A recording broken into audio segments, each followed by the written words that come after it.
ஓம் சாய்ராம், ஜெய் சாய்ராம். எல்லாரும் நல்லா இருக்கணும். எல்லாருக்கும் நல்லதே நடக்கணும். அன்பு குழந்தையே, நீ என் மேல வச்சிருக்கிற பக்தி எவ்வளவு தூய்மையானதுன்னு இந்த சாயப்பா எனக்கு தெரியும்.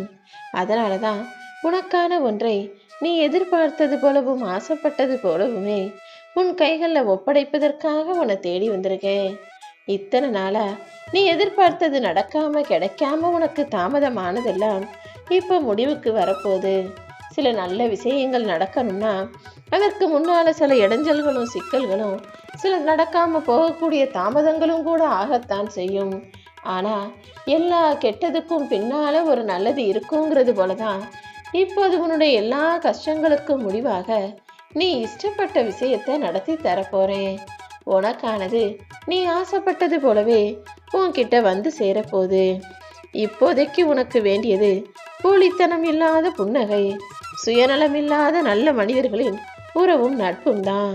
யாருக்கிட்டையும் எதையும் எதிர்பார்க்காம எல்லாருக்கும் உதவி செய்யக்கூடிய நல்ல மனசோட நீ இரு. எதிர்பார்ப்பு இல்லாத அன்பை நீ எல்லார் மீதும் வைக்கும்போது உனக்கு அது ஏமாற்றமாகவே இருக்காது. இந்த உலகம் சுயநலம் நிறைஞ்சதுதான். நான் உனக்கு பலமுறை சொல்லியிருக்கேன். உன்னால முடிஞ்சா நீ நேர்மையா, நியாயமா, சரியா, உண்மையான உள்ளன்போடு இருந்து விடு. ஆனா அதே மாதிரி மற்றவங்க இருக்கணும்னு எந்த சூழ்நிலையிலும் நீ எதிர்பார்க்காதே என் செல்லமே. அப்படின்னா என்ன சாயப்பா, நான் மட்டும் சரியா இருக்கணும், எல்லாரும் எப்படி இருந்தாலும் பரவாயில்லையான்னு கேட்காத.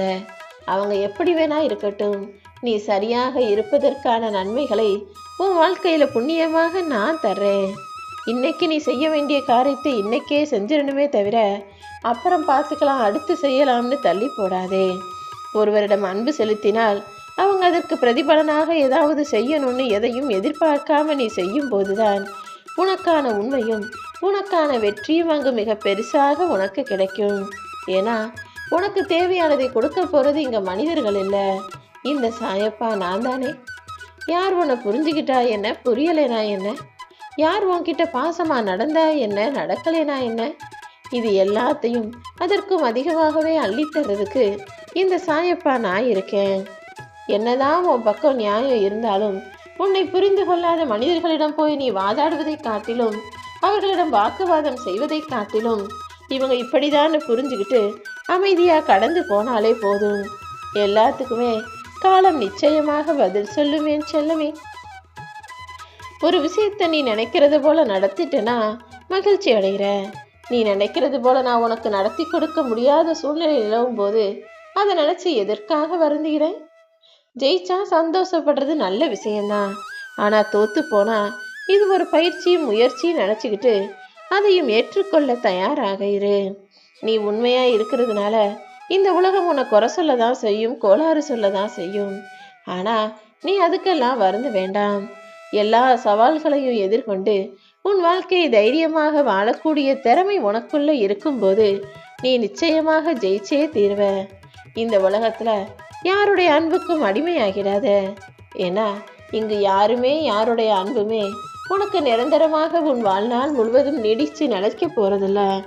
அதே போல நண்பனோ எதிரியோ எல்லார் மீதும் நீ அன்பு செலுத்தும் போது அவங்களுக்கே நீ எப்படிப்பட்ட ஆள்னு புரியாம குழப்பம் அடைஞ்சிருவாங்க. அப்படி அடுத்தவர்களை குழப்பி, அதாவது உன் எதிரியை குழப்பி, அதன் மூலமாக நீ நினைச்ச காரியங்களை உனக்கு சாதகமா சுமூகமாக நடத்திக்க முடியும். தேவையில்லாத இடங்கள்ல அதிகமா பேசாத, தேவையான இடத்துல பேசாமலும் இருந்திடாதே என் செல்லமே. தேவையற்ற இடங்களில் பேசுவதும் தேவையான இடத்துல அமைதியா இருக்கிறதும் ரெண்டுமே ஆபத்தானதுதான். உன்னுடைய லட்சியத்தையும் குறிக்கோளையும் நீ அடையணுங்கிறது முக்கியம்தான். ஆனா அதை விட முக்கியம் அதை நீ எந்த வழியில அடையிறங்கிறது. வாழ்க்கையை நான் வாழணும், ஜெயிக்கணுங்கிறதுக்காக நீ தப்பான வழியில போய் வாழ்ந்தா அதை இந்த சாயப்பா என்னால ஏற்றுக்கொள்ள முடியாது தானே. எப்பவுமே நேர்மையான வழியில வாழ்வேன், உண்மையா இருப்பேன்றத நீ உறுதிமொழியாக ஏத்துக்கோ. புதுசா யாரையாவது பார்க்கும்போது வழக்கம் போல அவங்க கிட்ட எல்லாத்தையும் சொல்லிடாம எல்லாத்தையும் பேசிடாம கவனமாக பேசவும் பழகவும் கத்துக்கோ. மன்னிச்சிடுறது நல்ல அன்பு, ஆனா மறந்துடுறது அதை விட பேரன்பு. உனக்கு பிடிக்காத விஷயங்களையும் உன் வாழ்க்கையில் நீ விரும்பாத விஷயங்களையும் யாராவது செய்யும் போது அதை மன்னிச்சு மறந்து போறதுதான் உனக்கு நல்லது. நிச்சயமா அந்த பட்டம் போல உன்னை உயரத்தில் பறக்க வைப்பேன். உனக்கானது நீ ஆசைப்பட்டது போலவே உன் வாழ்க்கையில நிச்சயம் அழகாய் உன்னை வந்து சேரும்.